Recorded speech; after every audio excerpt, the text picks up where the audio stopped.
Hi there, it's Ian here, and you're watching Grumpy Opinions, the show where I'm going to tell you all about what I think of films, TV shows, games, and life in general. Let's get on with the show. WandaVision is a Disney Plus show about Scarlet Witch and Vision from the Avengers, living out a strange TV sitcom life that clearly isn't all it seems. And that's all the recap you're getting, because I said so much in last week's episode 1 review that I think I covered everything that ever happened ever. Check that one out if you missed it. Otherwise, on to episode 2. And things are still in black and white. We're still in sitcom land, and things seem to have moved on a little because it's no longer the I Love Lucy and Dick Van Dyke era kind of show where the house layout's actually changed a bit, and sort of the costumes and everything's appropriately just a little bit more 1960s. And this week things start out with a strange banging sound disturbing the pair, and they really end up realising it's actually just a branch hitting the window outside. But they take full advantage of alterations in their feng shui to have a little bit of canoodling. And the next day, the pair are preparing for their entry in the town talent event, and they're going to do a magic show. But before that, they both need to brave the dangers of fitting in with the other townsfolk. Vision at a neighbourhood watch meeting with the other guys, where he gets on kinda great but accidentally ends up swallowing some gum. And Wanda at ladies' luncheon, where she ends up falling foul of Anya from Buffy, who's a kind of Stepford wife-style queen bee of the town. And she also meets Geraldine, who seems confused to have even been asked her name. I actually don't know what I'm doing here. I'm starting to feel that way myself. I'm Wanda. I'm, Geraldine. I'm sure that won't be important later on. But as they're tidying up, and just before she leaves, things start to go a bit odd for Wanda.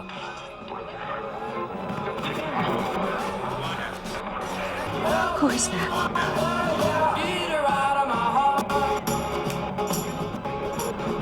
Who are you?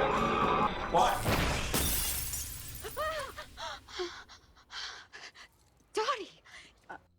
But when the big talent show finally arrives, Vision turns up and he seems like he's almost drunk with his insides clogged up with chewing gum, where he starts to do real magic, before Wanda has to fix everything by giving everything a more mundane explanation with a little magic of her own. And once the cringy horror is complete, Wanda ends up fixing the gum problem, and just as the pair of them are trying to sneak off, Stepford Anya calls them back over because it turns out that everyone thought that their show was hilarious and they've got complete social acceptance now. And back at the house, the pair are just relaxing when they realise that Wanda's got a bit of a baby bump going on all of a sudden. And they're both over the moon and they have a wee kiss just when the banging starts up again, and when they rush outside to the street they see a beekeeper climbing out of a manhole. And then Wanda says, No. and everything rewinds back to the kiss, and suddenly everything changes into full colour. And outside their strange sitcom existence, we hear the radio message again. Who's doing the C, Wanda? Wanda! So what did I think? Well, I mean, in a lot of ways this was actually a much better episode than episode 1, but in other ways it was probably worse. But let's kick off with the good stuff, like usual. So first off, I mean, it was genuinely nice to see the chemistry between Olsen and Bettany. I mean, they're really, really great at this, and even with the slight change in the style of the show, with it being much more of a late 60s kind of show, it still never feels like they're parodying the sitcom style any more than just making it a wholeheartedly loving homage to that type of entertainment. And there's a really nice feel to things, and what's more, it makes all the other moments where things get complicated and uncomfortable stand out even more because everything is so nice. And I didn't mention it in the recap, but one of the most interesting moments was when Wanda found the helicopter that was in colour. Now, she literally sees this rescue helicopter that's in full colour, and it has a sword symbol on the side of it, which is the same symbol which was on the computer that we saw at the end of episode 1. Now that's interesting because there isn't an organisation in the Marvel comics called S.W.O.R.D, and they're basically like Angels of S.H.I.E.L.D, but in space. But that's as much as I know about that because I'm not really into the comics, but I think it could be related to what's going on. And there was also the moment when the radio message broke reality with Dottie going a bit dotty, get it? But what was interesting about that was the fact that it seemed almost like Wanda got her self-control and made the radio explode, which kind of implies that she has control over this, and it's all either in her head or a sort of construct that she's created psychically. And it was also interesting because the voice sounded awfully like Captain America. I mean, maybe that's me, but I thought that sounded like Steve Rogers. Who's doing the C, Wanda? Wanda! And before I go any further, this is where I kind of have to commend and note that an awful lot of this seems to be referencing and drawing from a lot of other things. I mean, there was the obvious stuff like the sitcoms like Bewitched and I Dream of Jeannie, and that sort of reminded me of the way that this was all shot and the way that the comedy was done. But the obvious other connection is the film Pleasantville. Now, if you've never seen that, Pleasantville's a film about two modern-day teenagers who get zapped into a similar sort of idyllic sitcom where everything's nice and very sort of 1950s. But as they introduce more and more modern-day ideas, they break the mundanity of the sitcom and colour starts to smash its way into the story. Now, that's a really good film and it's well worth checking out. And I'm definitely certain that the makers of this have at least paying a little bit of a nod to that. But at the same time, all the stuff with Dottie, I mean, I wasn't kidding when I said she was like a Stepford wife. I think that's definitely some of the indication of that's what we're supposed to be taking from it.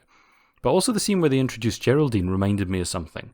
Part the way that, she spoke to her and she's like, "What's your name?" And she's like, Geraldine. And that reminded me of The Truman Show. Now, The Truman Show, again, if you've not seen it, is a film where Jim Carrey is a guy who has lived his entire life inside a TV show. But he has no idea it's a TV show and he's the only one because everybody else is an actor and the whole place is just a giant set. And her reaction just felt an awful lot like the reaction of the actors in that film. More than that, though, there was a marked step up in the discomfort this episode, with some of the aforementioned scenes of Dottie, like the bit with her cutting her hand, but also the rewinding scene at the end. I mean, that was a bit strange.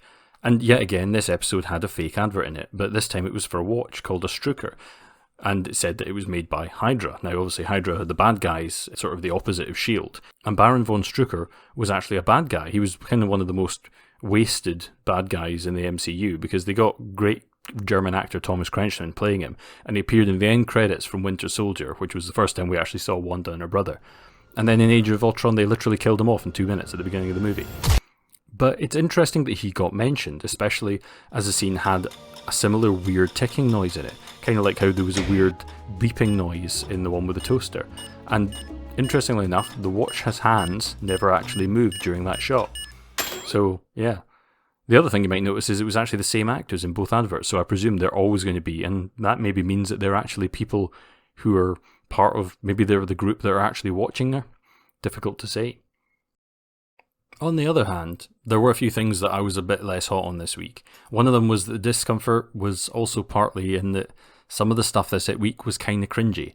And it's a bit of a bad sign if you find yourself pausing the same show twice if it's only a half-hour long show, just because you're feeling like too much cringe.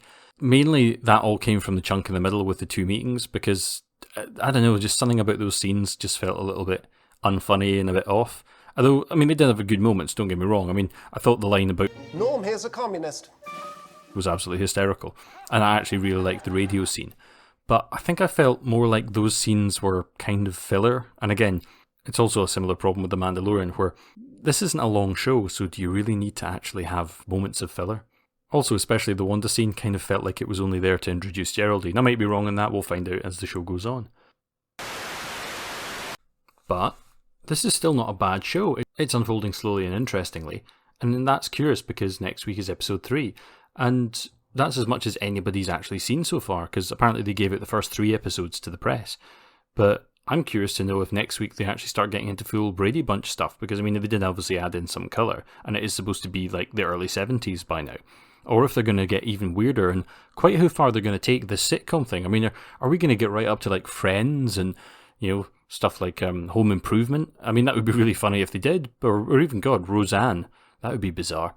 But to be honest, I think they'll probably call it quits on that side of things before we get to that point. But who knows? And until next time, you've been watching my Grumpy Opinions.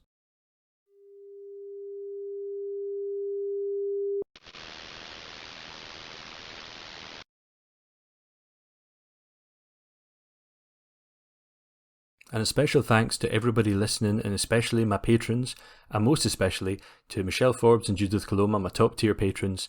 Thank you, everybody. Everybody stay safe. Cheerio.